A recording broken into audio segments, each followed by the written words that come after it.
It's time to put the good in your morning. You're watching the KOAM Morning News on Fox 14. Today, the Kansas Capitol Complex closes ahead of Inauguration Day. Chilly Tuesday start. We'll turn our attention to what's working down south and what's out to the west. The latest from the Skywatch Weather Center. And we're diving into the world of Bitcoin. The KOAM Morning News on Fox 14 starts right now.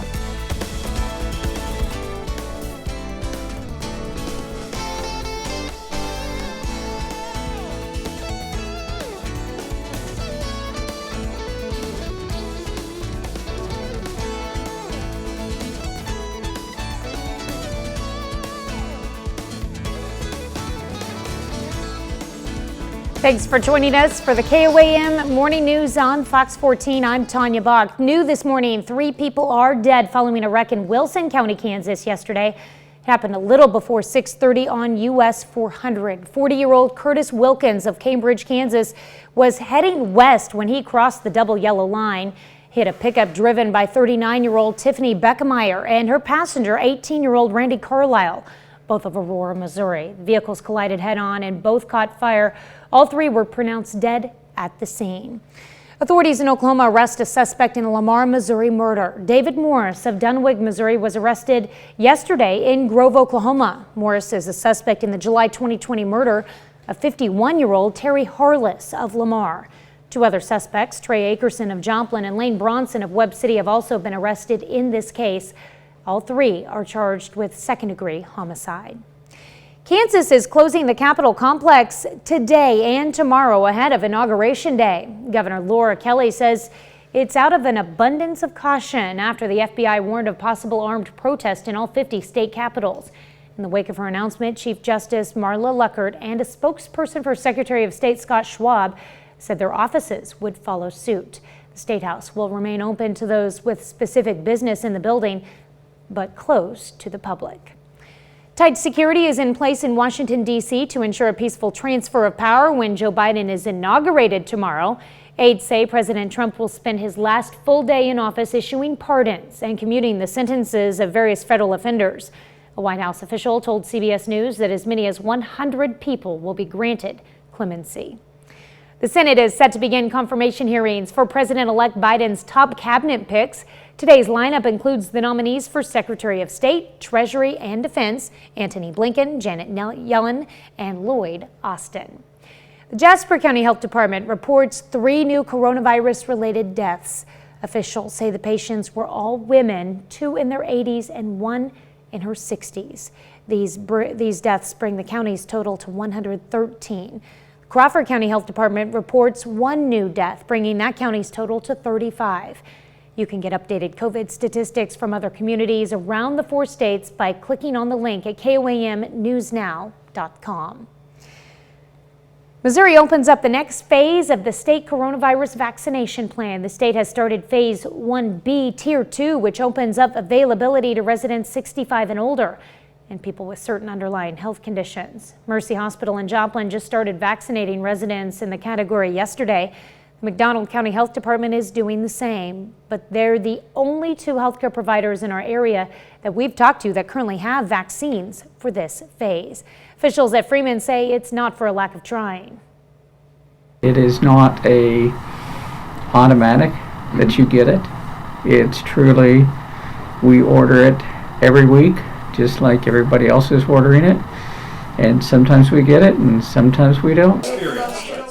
Missouri's Department of Health estimates about 2.5 million residents are currently eligible to receive a vaccine. We'll have more information on which providers are compiling waiting lists in this story on our website a little later. That's at KOAMnewsnow.com. Local nonprofit Live Well Crawford County is partnering with more than 20 businesses in the county to work on reducing the spread of COVID-19. One of the solutions they came up with was a campaign promoting contactless grocery delivery for residents. Ron's Supermarket in Pittsburgh is one of the partners, and they're using a grant to cover the delivery fee for 300 customers. They still have around 280 waivers left. We began delivering long before COVID, but when COVID hit, we saw the orders increase quite a bit, and more so from young families that may have had somebody quarantined or kids that was sick. Ron's Supermarket says it's seen a big increase in the number of people ordering online and says this could be the future of grocery shopping. It's normal to be nervous about COVID-19, but one guy's reaction is decidedly not normal. You see, this is where he's been living for the past 3 months, Chicago O'Hare International Airport. Aditya Singh of Stillwater, Oklahoma, arrived from Los Angeles in mid-October and told authorities he was too afraid to fly back to LA because of COVID-19. So the 36-year-old decided to stay at the airport inside the security zone until he was caught on Saturday. Apparently, 2 United Airlines employees confronted him and asked to see his work ID, which had been reported stolen by an airport operations manager.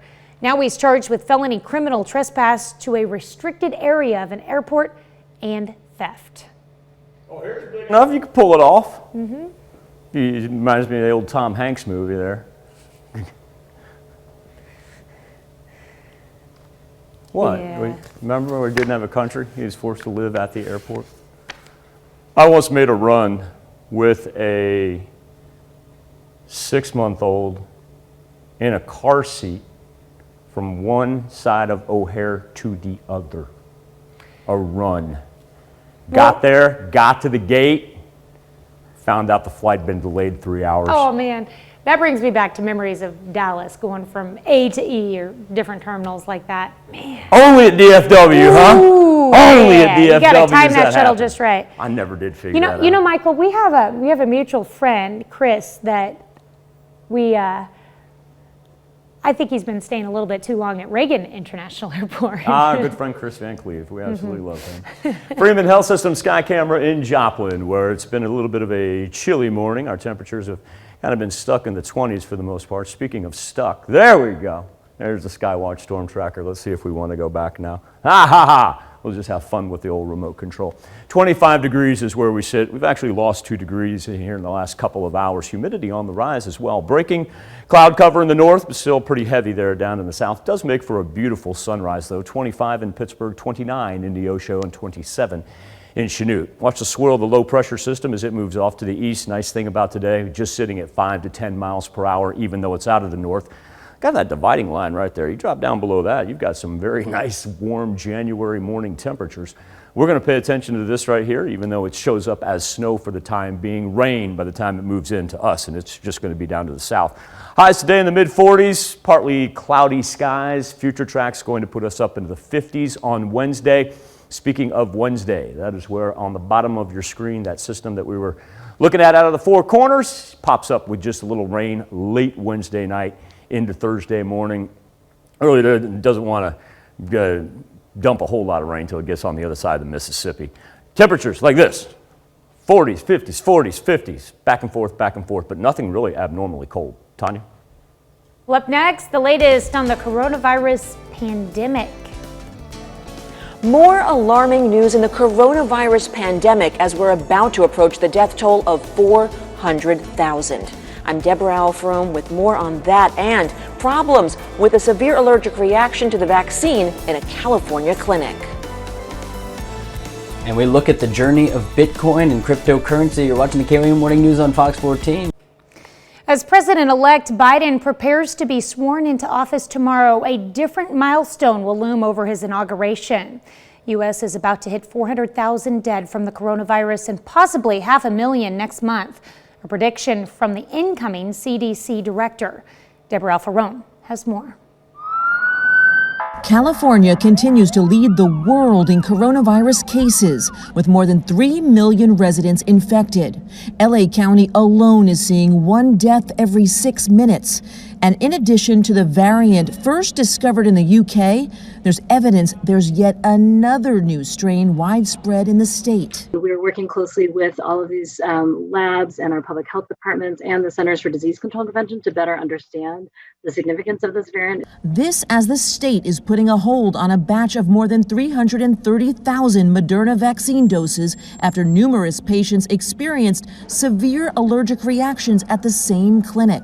There are good safeguards in both the Pfizer and Moderna vaccines, and they include a minimum observation time of 15 minutes. The reason why 15 minutes was chosen is because these severe allergies, they usually happen within minutes. It's the latest hiccup in a sluggish vaccine rollout that has been anything but smooth.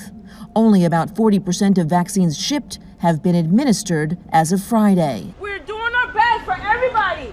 Be patient. We get it. Everybody needs vaccines. In Florida, more than 40,000 residents are already overdue for their second round. There is hope, though, with 2 new vaccines on the horizon. J&J and AstraZeneca, there's no 15 to 30-minute waiting time. It's not frozen. Very easy to distribute to doctors' offices. It's expected they will get FDA emergency use approval within weeks. Deborah Alfarone, CBS News, Washington. President-elect Biden has set an ambitious goal of 100 million vaccine doses in his first 100 days in office, which Dr. Anthony Fauci says is doable. Biden is expected to participate in a coronavirus memorial this evening at the Lincoln Memorial.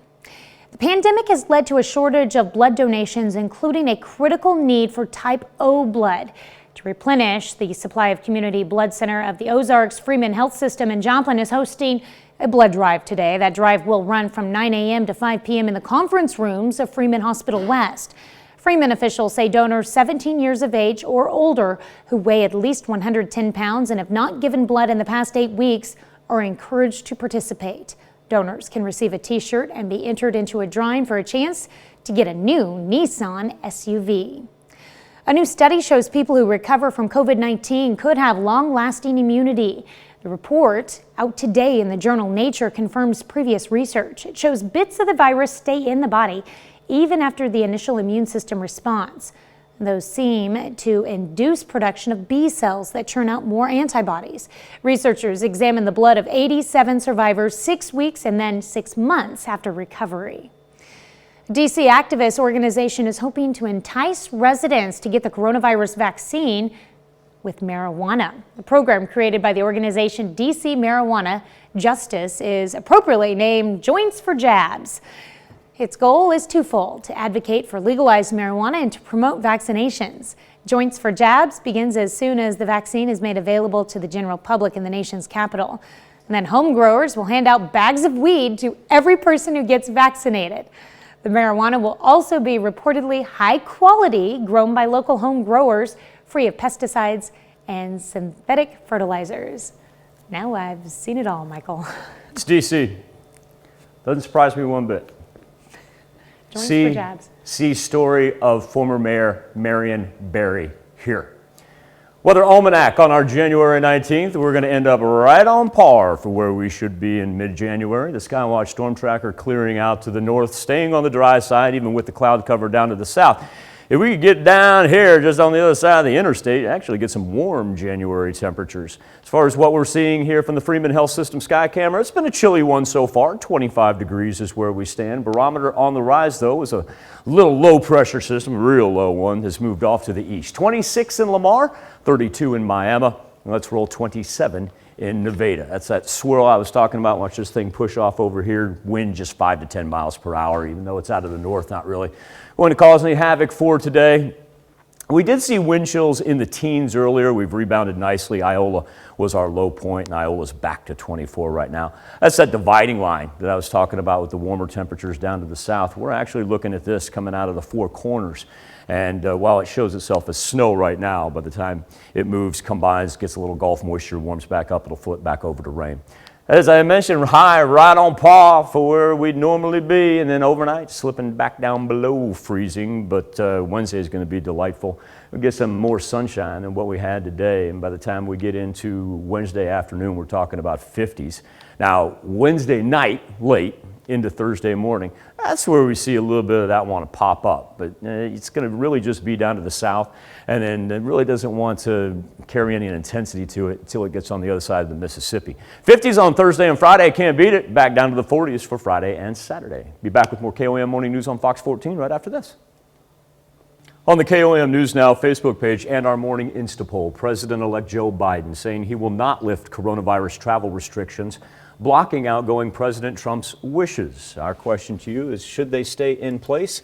Liz Chamberlain says we shouldn't be doing anything that's not a necessity, but that's not what's happening. Traveling around the world and letting world travelers come to the U.S. President would not something that we should be doing. So yeah, they should stay in place.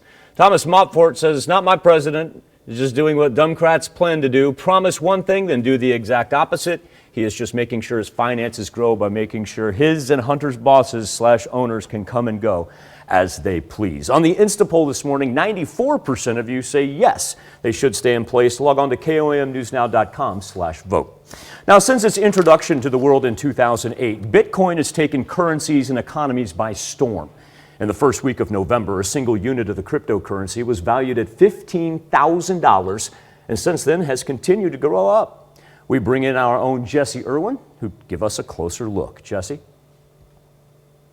Yeah, well, Michael, you mentioned those numbers from early November, and by Thanksgiving weekend, the price of a single Bitcoin was closing in on $20,000. And here's where things get even more unbelievable. Since then, that value has doubled. Yeah, a little over a week ago, Bitcoin bobbed its head above the $40,000 mark for the first time. Now it slowed down a little bit, bouncing back closer to where we see it this morning. But let's just take a brief walk down the journey of Bitcoin and how we got here.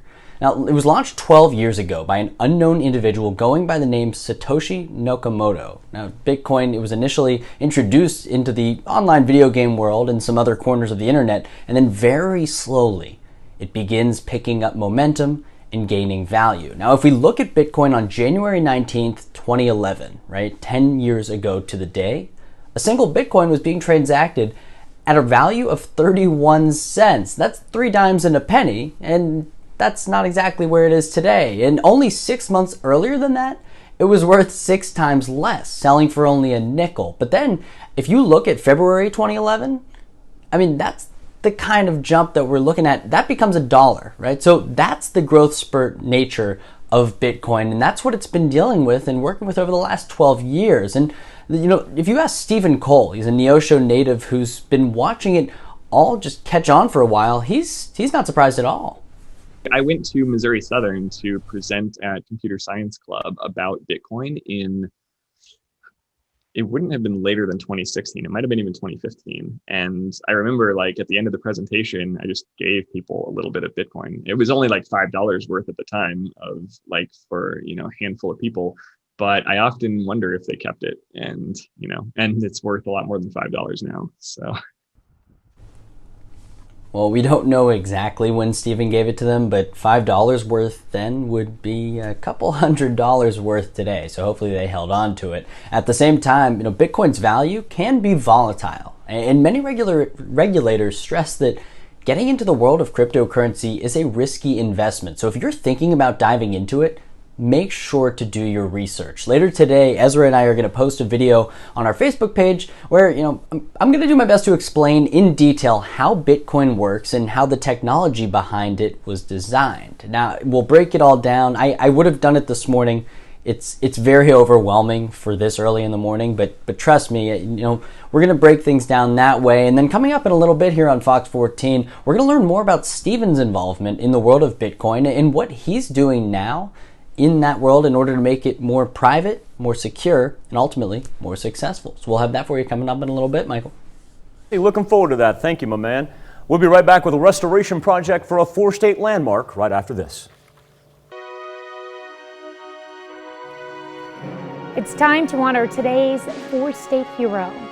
Bosun Mate 3rd Class Hugh Robinson Jr., a member of the United States Navy. During the Korean War, he served aboard the USS Destroyer John R. Price. His hometown, Pittsburgh, Kansas. We are proud to salute Hugh Robinson Jr., our 4-state hero. Well, time and weather have taken a toll on the praying hands in Webb City, but contractors are coming together to restore the monument to its former glory. KOAM's Kate Kelly tells us why this statue means so much to so many. Jack Dawson is the artist behind this monument. Witnessing the unrest in the 60s, he decided to bring to life a symbol to pause and pray. As we look for peace, as we look for love or joy or meaning in life, and I think that prayer is a vital part of that process. The monument was built in 1973, and its legacy has withstood the test of time, becoming an icon for many locals. It's important for my grandkids to be able to walk out and see this and drive by at night and see that thing shining up like a beacon in the air. It's important for me because it's my hometown, and I think it's important for many of our community members, same as me. Especially in today's times when it seems like the nation is so divided. This is something that seems like it's good to bring us all together and be able to help out and bring this crew together. Inside the Praying Hands statue, you can see how water damage and rust are eating away at the base of the monument. We are trying to firm up the substructure of the Praying Hands monument. It has been moving around. And due to environmental loads, even the seismic events we had 5 years ago, and allowing water to infiltrate and compromise the interior structure. The goal is to reinforce the concrete and secure the foundation. New steel supports will also be added. Seeing this restoration work take place means a lot to Dawson. The message of hands in prayer and world in peace remains the same. It doesn't just preserve the monument itself, which is vitally important, but it also presents to our community and those that pass by that they can slow down and wonder why they're there. And then as they get farther into the symbol itself, they begin to find that God is very much at work. In Webb City, Kate Kelly, KOAM News. The Dawson Heritage Foundation has contracted Midland Enterprises for the project, but several subcontractors like Solid Rock and North Fork Structural Engineering are pitching in free of charge. Work should be finished in about a month. Well, another half hour of news and weather just ahead. Coming up on the KOAM Morning News on Fox 14, we're going to tell you what you need to know about filing your taxes this year. And we've got a lot more KOAM Morning News on Fox 14 coming up for you. Don't leave. We'll be right back after this.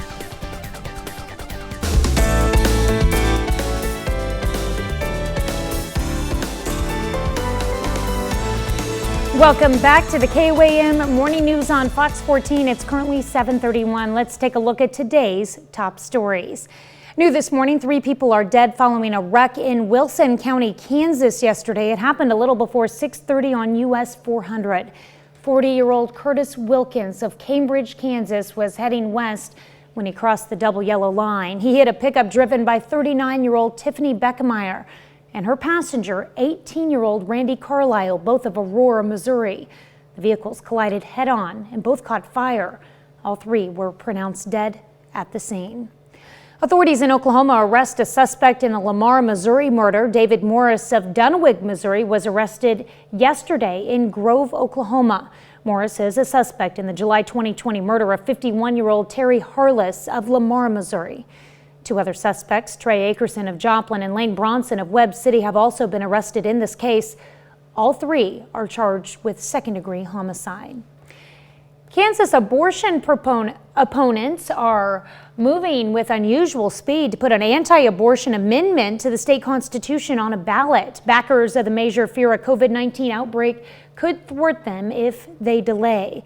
The proposed amendment would overturn a state Supreme Court decision in 2019 that declared access to abortion a fundamental right under the state constitution. It would declare there is no Kansas constitutional right to abortion and preserve the legislature's power to regulate it. One or both chambers could debate the measure later this week. Efforts to pass the measure last year ended when the legislature shortened its session because of the pandemic. More Missouri residents are now eligible to receive coronavirus vaccines. The state yesterday opened up Phase 1B, Tier 2 of the vaccination plan, meaning that residents 65 and older and people with underlying health conditions can get the vaccine if they can find a provider with supply. Mercy Hospital yesterday started vaccinating residents in that category by using a portion of the vaccine shipment they received on the 13th. And the McDonald County Health Department is doing the same. But other healthcare providers do not have enough vaccines to start vaccinating people in this phase, and they do not know when they will. Officials with Freeman Hospital and Nevada Regional Medical Center say they've ordered vaccines from the state, but they are still waiting. A strong earthquake has hit the province of San Juan in Argentina. Now take a look at how these clothing racks rattled in a shop. U.S. Geological Survey says it was a 6.4 magnitude, followed by a series of aftershocks, at least one of which came almost 20 minutes later. and 620 miles away. There's no threat of a tsunami at this time. And the old earthquake tracker that's part of our weather technology, able to pick that up, Tanya, give you an idea exactly where Santiago is, or excuse me, where San Juan is. Go to Santiago there in Chile. And then you go up to the northeast, and like Tanya said, 6.4 right there. When it shows up that bright and yellow, that is something else up in the mountains. Transition back to the 4 states, where we've got some light cloud cover down to the south, getting a little heavier out here on the western portion, and then clearing to the north. We have stayed on the dry side, however. No worry about precipitation throughout the entire Midwest, even with the low pressure system that dove off to the east earlier. Freeman Health System sky camera in Joplin, 25 degrees, so it is a little bit chilly outside. 25 in Pittsburgh as well, 30 in Miami. Let's go 27 in Nevada. You can tell a swirl, that's that lower pressure I was talking about. Barometer though on the rise, so that'll kind of help with our cloud cover, and just 5 to 10 miles per hour out of the north. Not going to be one of those blustery ones, or our wind chills slowly recovering. Now we do see Independence down to 18, Neodesha at 21. We've been able to hang mid to high 20s out throughout southwest Missouri. Jetstream split out to the west. We'll keep our eyes on this one. Only going to come in as rain though, and it'll just be in the southern portion. And that's really not going to show up until tomorrow night into Thursday. As we cruise through our Tuesday, as the clouds come and go out to the west, drop down below freezing once again overnight. But Wednesday, all the way up into the 50s. Late Wednesday, there's a little rain that skirts through to the south. Still going to be able to roll 50s on Thursday before we drop back down to the 40s on Friday and Saturday. Be back with more KOAM Morning News on Fox 14 right after this. President-elect Joe Biden says he won't lift coronavirus travel restrictions, blocking outgoing President Trump's wishes. That's the subject of our KOAM News Now Facebook page and our morning Insta poll asking if those restrictions should stay in place. Jamie Schalk says yes, absolutely. That man is crazy and will destroy this country. Wendy Estes asks, Biden was the one that was saying Trump wasn't doing anything to protect people from this virus, but he's wanting to remove the ban. So just to clarify there, Wendy, Joe Biden is not lifting the coronavirus travel restrictions, in particular for Europe and Brazil. On Monday, President Trump wanted to end those restrictions and require incoming travelers to have proof of a negative coronavirus test starting January 26th. On our morning Insta poll, 94% of you say yes, the travel restrictions should stay in place. You can log in to KOAMnewsnow.com/vote. Let us know what you think. Now, over to our own Jesse Irwin. Thank you, Michael. Well, yesterday the nation honored civil rights icon Dr. Martin Luther King Jr., but due to the coronavirus pandemic, the 10th annual Martin Luther King Jr. Day wreath-laying ceremony in D.C. was held virtually. The annual event is hosted by the Memorial Foundation. Dr. King was instrumental in helping to lead the fight for equal rights. He was the main leader in the 1955 Montgomery bus boycott in Alabama, always preaching peaceful civil disobedience. King's powerful I Have a Dream speech during 1963's March on Washington moved the nation. He received the Nobel Peace Prize in 1964, the same year the Civil Rights Act was signed, ending employment discrimination and segregation. Now, there were several local events also honoring the legacy of Dr. King. One of them was hosted by Joplin for Justice. Social distancing and no large gatherings meant the group decided to instead go ahead and pick up trash around town. It was an act of service to honor the civil rights leader.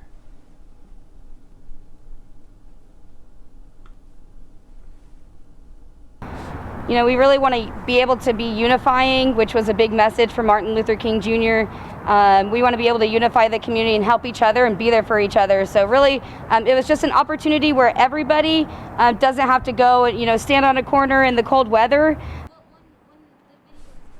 Well, Carl Junction, Neosho, and Webb City also used the day to spruce up their towns as well. The Black Student Association and Alpha Phi Alpha at Pitt State hosted an MLK observance that included a candlelight vigil. There was also a program that included some songs, the I Have a Dream speech, and reflections by students.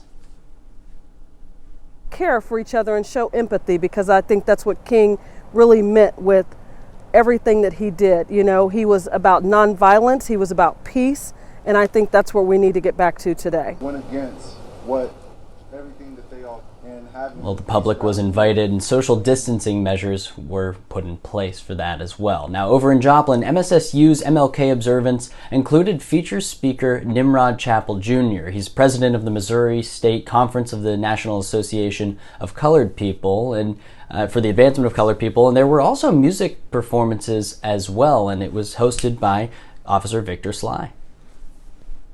We have an obligation to do what we can to ensure that we make sure America lives up to its promise for all citizens. Well, some of the musicians who performed for the MSSU one traveled from all over Kansas City, Missouri, and it was a beautiful ceremony. And so all around the 4 states honoring Dr. King in the best way the 4 states know is how. Now, when we come back, we're going to look at how the pandemic could change how you file your taxes. We'll have that and more for you coming up on the KOAM Morning News on Fox 14 right after this. Tax season is creeping up, and there are a few changes this year you need to pay attention to. As DJ Manio reports, CPAs are starting to get busy. Businesses currently, they're diving deep in the PPE expenses, but they know the attention will soon switch to you. Maybe one of the least fun seasons, tax season is right around the corner. CPAs say unlike last year, the deadline is expected to remain April 15th. While the IRS has delayed accepting returns until February 12th, tax preparers are urging people to prepare early and go online. The IRS is definitely behind in processing mail and things like that. So particularly those expecting a refund, electronic filing is definitely worthwhile. If someone faced unemployment for the first time, luckily the system hasn't changed in how to file. However, the biggest point to look for is surrounding stimulus checks. And there is a calculation that will be done on their 2020 tax returns where if they did not receive it in the mail or direct deposit, they can actually get that stimulus payment on their tax return if they qualify. There's also a chance to recoup money you didn't fully realize you were owed. If you had a new child in 2020, the IRS didn't know about that. So while you were eligible to get a $600 payment for that child in January and another $500 payment earlier in the year, that's $1,100 that the IRS didn't know you're eligible to get. If you felt like you wanted to give back in 2020, there's a possible reward. For the first time in many, many years, there is a charitable deduction available for folks that are still claiming the standard deduction, and it's up to $300. If the pandemic racked up medical bills, it could be worth checking the deductibles. If you had extensive expenses this year, look at that. You may be able to get above the standard deduction and use those amounts, especially if your income was down as a result. Well, due to the delayed start to filing, that could delay when people receive their refund. Oklahoma residents have some new options to get workforce training. The Oklahoma Office of Workforce Development is running programs including training for IT services, manufacturing skills, and a dislocated worker program, among others. All of these training services are available free of charge to Oklahoma residents. Up next, our very own Jesse Irwin breaks down Bitcoin in What the Tech. We'll be right back. All right, well, today for What the Tech, we're going to think about 3 things. Let's start with 3 dimes and a penny. That's right, because on January 19th, 2011, that wouldn't have been enough to get yourself a stamp. But at the time, you could afford a single Bitcoin. And for anybody who picked up one that day and still has it, chances are that's the prettiest penny that they own. As Bitcoin has taken off over the last decade, what makes this virtual currency strong is also what makes it uncertain. And its success continues to keep stockpilers and spectators on the edge of their seats.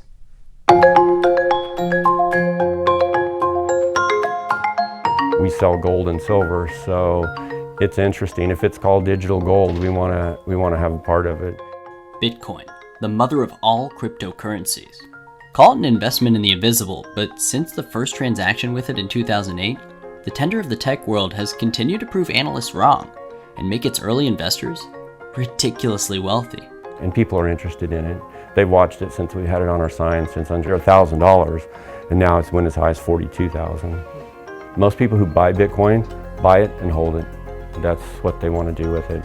Almost nobody's transacting with it. I don't part with Bitcoin lightly. One of those people who bought in early is Neosho native Stephen Cole. Bitcoin are precious and they're scarce, and the world has no idea how valuable they are yet. And so I am on a mission to accumulate as much Bitcoin as I can, and I encourage others to do the same. Cole first learned about Bitcoin in 2013 from some coworkers in Silicon Valley and started investing in it. Now, 8 years later, the Missouri Southern grad is a vocal advocate for cryptocurrency, both through social media and by investing in startups. And my biggest focus area is Bitcoin. So companies that are building on Bitcoin in ways that I think are important. Particularly in the areas of privacy and security. While the value of a single Bitcoin has grown by 400% since this time last year, economists continue to see it as a risky investment, in part due to its lack of regulation, something that Cole identifies as one of the trade-offs of a decentralized currency. So the same features of Bitcoin that make it so that no central entity or, oppressive regime can prevent you from spending to someone else or can reach into your account and take your money. That also makes it so that if you lose access to your funds, if someone else finds the keys that control your Bitcoin, then it oftentimes makes recovery of those funds impossible. Still, Cole believes in Bitcoin more than ever. And for those who continue to watch the saga of digital gold unfold, all signs say the numbers speak for themselves. Oh, I believe its value, and with other people believing in its value, it's going to have value. That's all it gives even dollars value, is if people believe it has value, then it has value. And I think it's going to be volatile, but I think it's going to keep going up until people believe it is not valuable. At the moment, it looks like it's just starting. Well, for more information, we're going to have some on our morning show page at KOAMnewsnow.com. There's a lot to learn about Bitcoin, and before you invest in it or get involved in it, make sure that you do your proper research. Later today on our Facebook page, I'm going to try to break down how it works, the technology behind it, so we'll have that for you on there. But Michael, what's it looking like what's it looking like outdoors? Absolutely gorgeous. It might be a little bit chilly, but we had a gorgeous sunrise at 7:29. A little cloud cover thickening up to the west and in the south, but all in all, the Midwest remaining dry. And I think another key factor is it's not too blustery. As a matter of fact, calm right now from the Freeman Health System Sky Camera in Joplin. Now it is only 25 degrees, 27 in Pittsburgh, 32 in Cassville. Let's roll a pair of 27s in both Neodesha and Chanute. A little swirl of the wind right there indicates a low pressure system that has moved off to our east. And nice thing is we've been able to rebound all our previous wind chills that were in the teens, at least to the low 20s. Still paying attention to what's working out of the four corners, and while it shows up as snow right now, it'll actually be just light rain in the far southern four states, and that's not going to happen until Wednesday night. We'll be able to roll 50s middle of the week before the 40s return right before the weekend. We'll be back. Wrap up this edition of the KOAM. Welcome back to the KOAM Morning News on Fox 14. Here's what's happening today. The Senate is set to begin confirmation hearings for President-elect Biden's top cabinet picks. Tuesday's lineup includes the nominees for Secretary of State, Treasury, and Defense, Antony Blinken, Janet Yellen, and Lloyd Austin. To help replenish the supply of the Community Blood Center of the Ozarks, Freeman Health System in Joplin is hosting a blood drive today. The drive will run from 9 a.m. to 5 p.m. in the conference rooms of Freeman Hospital West. Donors can receive a t-shirt and be entered into a drawing for a chance to get a new Nissan SUV. U.S. Cellular kicks off the second annual Black History Art Contest with the Boys and Girls Club of Southwest Missouri. Starting today, members are encouraged to create original pieces of artwork in recognition of influential Black people from around the globe. First place winner will receive a $250 prize. Let's check in with Michael for a final look at your forecast. Temperature is going to be in the mid-40s later on today. Partly cloudy skies, overnight falling back down below freezing, but no worries because on Wednesday, we're going to be right back into the 50s. Next shot for rain, late Wednesday night into early Thursday morning, but you'll see it just kind of skirts off our southern counties. And then we do the roller coaster, 50-50, 40-40, 50-50. Well, NASA has red-hot plans for the Red Planet next month. The space agency has 3 separate missions for Mars in February. One of them will allow the people living here on Earth to hear sounds from Mars for the first time. Microphones riding on NASA's Perseverance rover will record sounds from the planet. NASA expects to hear ambient noises like wind and the rover as it works. Still, they say recording audible sounds on Mars is a unique experience. You know what else you're going to hear? What's that? Matt Damon. Oh. Poor Matt Damon. All right, thank you so much for letting us put the good in your morning. Have a great, safe, excellent Tuesday. We'll be back with more news and weather when we see you at noon. Have a great morning and an even better day.